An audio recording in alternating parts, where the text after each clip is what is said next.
I think that when we get the robots, they will create these therapy centers that I suggested, because I don't believe that, certainly not during my lifetime or any time soon, that humans will create these therapy centers. Okay, the, these therapy centers are not even welcomed by commerce. Commerce wants people to be dependent. Commerce, the corporate agenda, wants people to not be thinking independently. They want people to be programmable. And these therapy centers that I have been suggesting in while back in several videos, we need different therapy centers for different types of pathologies. Very, very important. They can't just be jumbled up all together, so there are some that are more peaceful, and they should not be jumbled up together with the cluster B personalities. So we need different therapy centers for these different groups. That's very important. And these problematic cases should be also dealt with in a very specific way. And the AGI robots and drones and programs will be completely capable of helping all of those people.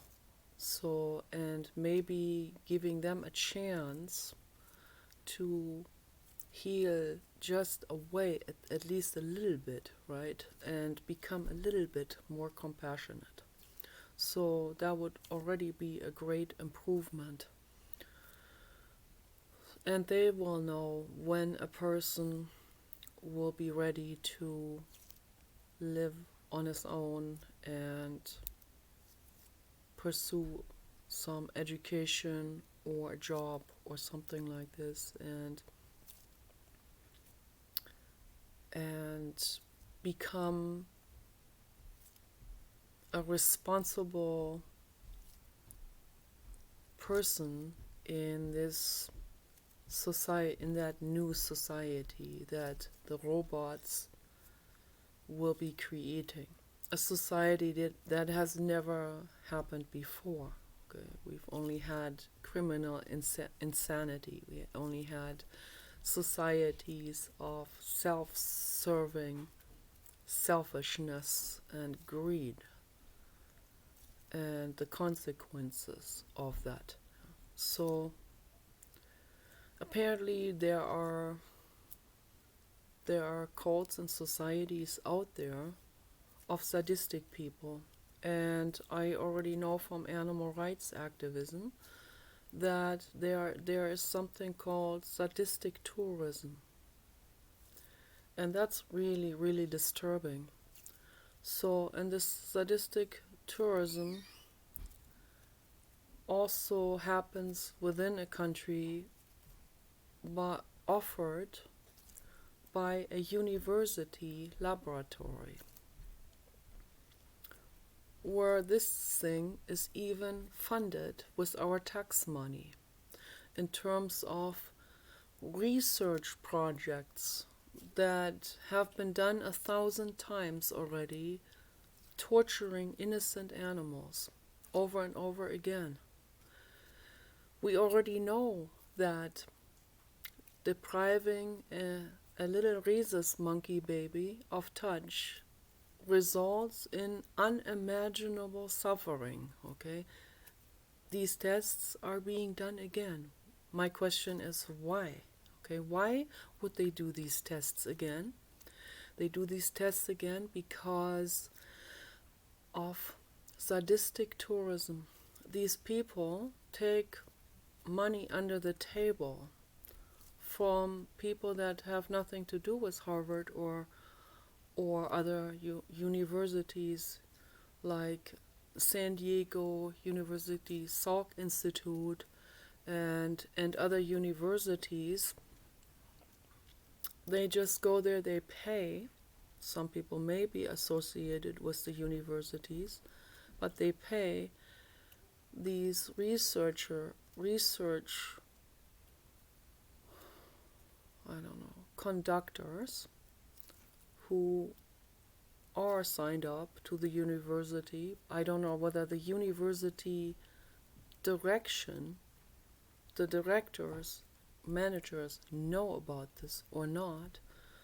Maybe they do, but it could be very much likely that they don't. So, and that under their name, under their ward, in secret, there are these people that take money from sadistic people and let them come in there into the laboratory and be the so-called assistants.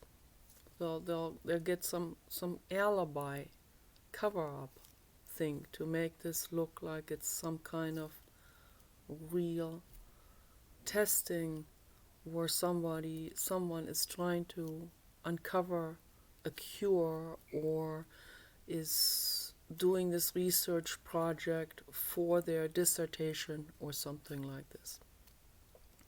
And an animal rights activist lady told me that she's seen this on the inside. She's been working there in order to uncover what's going on in there. And she said that the universities accept any hideous research program that people come up with. The most cruel ones. The university just says, yeah, go ahead. You get your green light, your free pass to do this horrific, cruel research project. So that leads me to think that a lot of those university, I don't know, university professors and managing people that are in the management are probably informed about this and maybe on the take, maybe part of this corruption.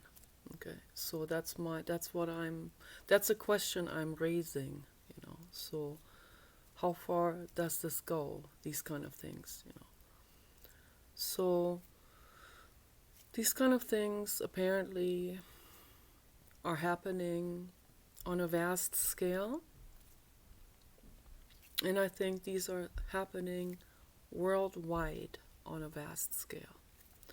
There's butcher tourism in the Faroe Islands, where there are people coming from all over the world to slaughter innocent pilot whales. The pilot whales go past these islands. They migrate, and these people know when they're migrating, and they go out there with their boats and they slaughter them up. And it's an enormous, unspeakable suffering that's going on. And there are people from all over the world that will go there.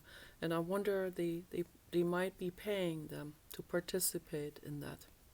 So that's a question I'm raising again. Then, the dolphins in the cove in Taiji. How many people are going there that pay them money to be able to participate in that butcher ceremony of the dolphins, innocent dolphins? There was a dolphin mother, just to bring a perspective to this. The dolphin mother who saw her daughter being taken away, beaten, bruised, bleeding, and taken away from her, an albino dolphin baby. The mother saw that albino dolphin baby, her daughter, taken away. And what happened then is, that shows the sentience. Okay, they're equally sentient to humans.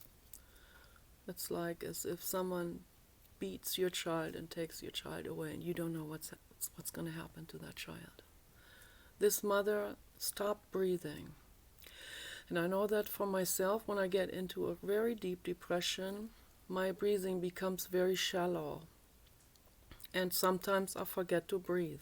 I had a therapist who said, Nicola, don't forget to breathe during a session. I have to consciously remind myself to breathe. So the same with dolphins. They can go into a shock state when something like this happens. They actually forget to breathe. They don't come back up to the surface. And they have to come up to the surface frequently to breathe and before they go back down. And I don't know how long they stay underwater before they come back up. That frequency is different also according to the neurological brain state. When they're in deep agitation, they come to the surface very often.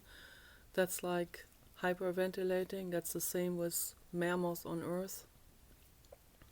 They are mammals, they nurse, okay? Highly evolved, more evolved than humans.